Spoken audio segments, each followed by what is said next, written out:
Pasca diresmikannya Tol Indralaya Prabu Mulih oleh Presiden Jokowi, pemerintah Kabupaten Ogan Ilir mengharapkan adanya investor yang mau berinvestasi di Kabupaten Caram-Caramu Segugu.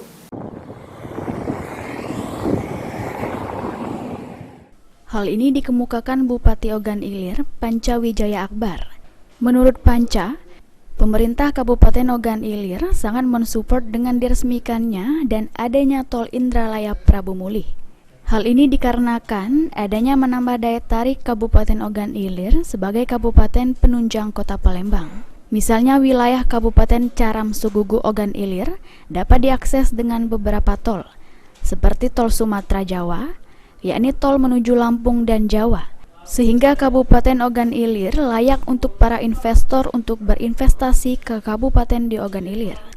Pemkab Ogan Ilir akan membuka lebar para investor untuk masuk ke Kabupaten Ogan Ilir, sehingga ke depan akan berdampak kepada perekonomian masyarakat Ogan Ilir.